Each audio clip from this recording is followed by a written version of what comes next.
Assalamualaikum, halo semuanya. Kali ini saya akan membahas kelanjutan sebuah alur cerita novel, dengan novel yang berjudul Kaisar Naga. Jangan lupa buat teman-teman untuk like, komen, subscribe, and share ya. Yuk, tanpa basa-basi lagi, kita lanjut ke pembahasannya. Di episode sebelumnya, Huachi tidak banyak bicara, dia melangkah keluar dan menghilang dalam sekejap mata. Apakah ibu kota kekaisaran? Aku akan pergi ke sana cepat atau lambat, bisik Lu Ming. Lu Ming merenung sejenak, lalu berjalan menuju aula misi. Dia akan menerima tugas memusnahkan Don Yi. Membunuh orang Don Yi dan monster bersama dengan suku Don Yi tidak hanya akan dihadiahi dengan poin kontribusi yang sesuai, tetapi Lu Ming juga dapat menelan esensi darah dan meningkatkan basis kultivasinya, membunuh 2 burung dengan 1 batu.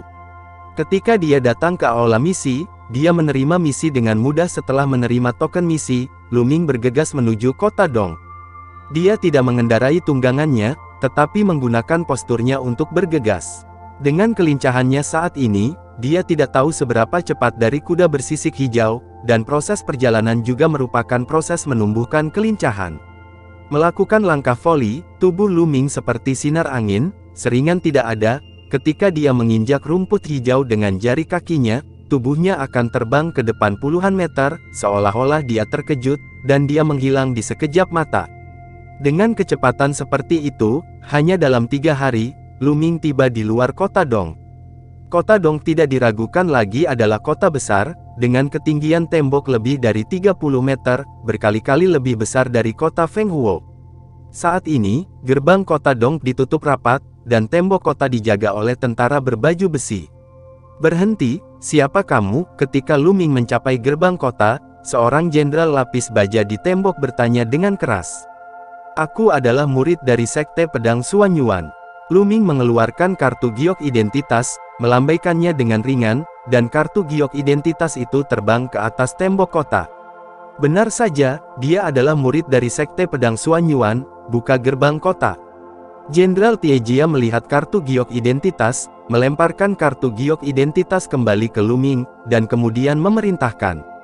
Gerbang kota membuka celah, dan Lu Ming masuk. Setelah Lu Ming masuk, gerbang kota segera ditutup kembali. Di belakang gerbang kota, ada sejumlah besar tentara lapis baja yang ditempatkan di sana, lebih banyak daripada yang ada di tembok kota.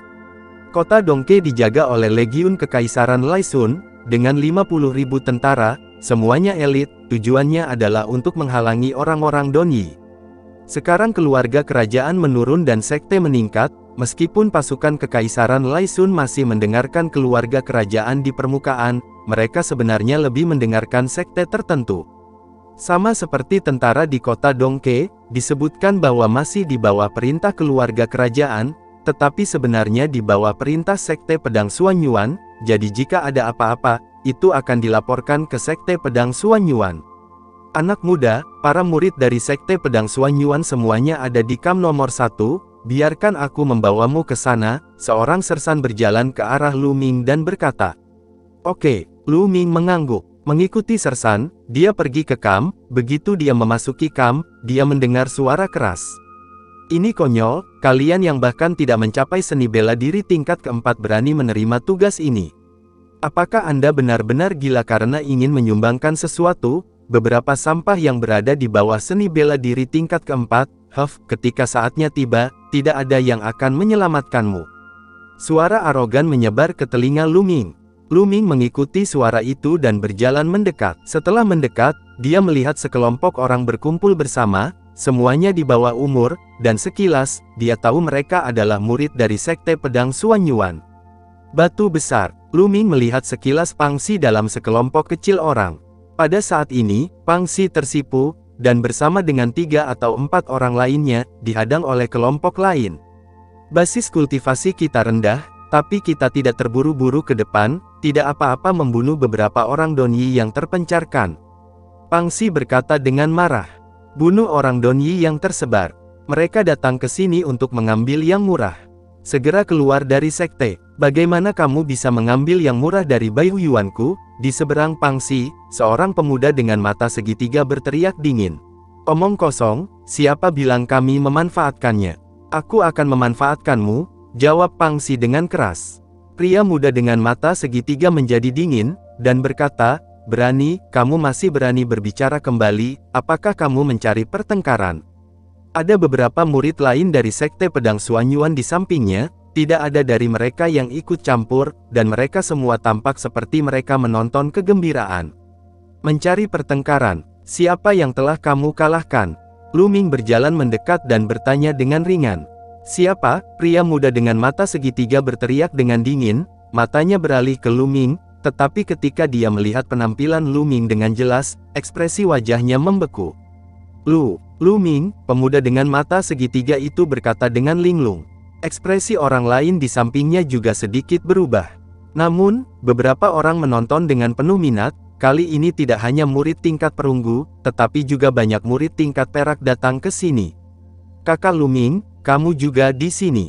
Pangsi sangat gembira saat melihat Lu Ming. Batu besar, Lu Ming tersenyum dan berjalan mendekat. Kemudian dia menatap pemuda dengan mata segitiga dan berkata, "Baru saja, siapa yang kamu katakan akan kamu pukul, waktu," tapi dia tidak mengatakan sepatah kata pun. Lu Ming, Junior Brother Ming juga melakukannya untuk kebaikan mereka sendiri. Mereka adalah murid Zukeyuan Kan. Kultivasi mereka terlalu rendah, dan mereka tidak dapat mencapai tingkat keempat dari seorang seniman bela diri. Jika tingkat kultivasi seperti itu pergi ke medan perang, itu akan sangat berbahaya demi keselamatan mereka. Pada saat ini, di balik mata segitiga, seorang pemuda datang dan berkata, "Benar, itu dia." Melihat pemuda ini, pemuda bermata segitiga itu menjadi berani. "Oh," Lu Ming mendengus, lalu bertanya pada mata segitiga, "Lalu apa tingkat kultivasimu?" "Aku, puncak dari tingkat ke-6 dari seorang seniman bela diri," jawab segitiga mata dengan percaya diri. Seorang seniman bela diri berbakat di puncak tingkat ke-6. Sangat berbahaya untuk pergi ke medan perang dengan tingkat kultivasi yang begitu rendah, jadi cepatlah keluar dari sini, Lu Ming berkata dengan ringan, dan menambahkan pada akhirnya, "Saya juga untuk kebaikan Anda." "Kamu," wajah bermata segitiga itu memerah. "Lu Ming, jangan membuat alasan," kata pemuda lain dengan dingin. "Bawang yang mana kamu?" Lu Ming menyipit padanya. "Berani, Lu Ming, jangan berpikir bahwa kamu bisa sombong hanya karena kamu nomor 1 di daftar perunggu, tidak peduli seberapa berbakatnya kamu hanya bisa menunjukkan prestisemu di antara murid tingkat perunggu. Kakak Du adalah seorang murid tingkat perak dan master seni bela diri tingkat kedua. Sangat mudah untuk menekanmu, sekarang bicaralah dengan baik, jangan tidak tahu berterima kasih." Pemuda bermata segitiga itu menunjuk ke arah Lu Ming dan berteriak keras. Meskipun kekuatan tempur Lu Ming sangat kuat sebelumnya, dia hanya berada di level seorang seniman bela diri. Meskipun bakatnya melawan langit, dia bisa mengalahkan atau bahkan membunuh master tingkat pertama dari seniman bela diri yang hebat. Tetapi tingkat pertama dan tingkat kedua dari seorang seniman bela diri yang hebat adalah dua konsep yang berbeda. Tingkat pertama dari seniman bela diri yang hebat menghadapi tingkat kedua dari seniman bela diri yang hebat, dan dia hampir tidak memiliki kekuatan untuk melawan. Ini adalah kepercayaan diri pemuda dengan mata segitiga. Dia tidak percaya bahwa Lu Ming bisa melawan tingkat kedua dari seniman bela diri yang hebat. Apakah itu tingkat kedua dari seniman bela diri yang hebat? Pantas saja kamu begitu sombong. Sudut mulut Lu Ming berkedut sedikit, dia mencibir, dan menamparnya. Bentak, tubuh pemuda bermata segitiga langsung terbang keluar. "Aku hanya tidak tahu bagaimana memuji, ada apa?" Suara lemah Lu Ming terdengar, disertai dengan suara sentuhan, suara pemuda bermata segitiga itu mendarat dengan berat. "Lu Ming, kamu sangat sombong, apakah kamu benar-benar berpikir bahwa tidak ada yang bisa mengatasimu?" Wajah kakak laki-laki Du itu suram, Lu Ming tidak memberinya wajah sama sekali, dan menamparkan mata segitiga di depannya, yaitu menamparkan wajahnya secara tidak langsung. Lalu setelah itu, bagaimanakah kelanjutan ceritanya? Next di episode berikutnya ya. Wassalamualaikum warahmatullahi wabarakatuh.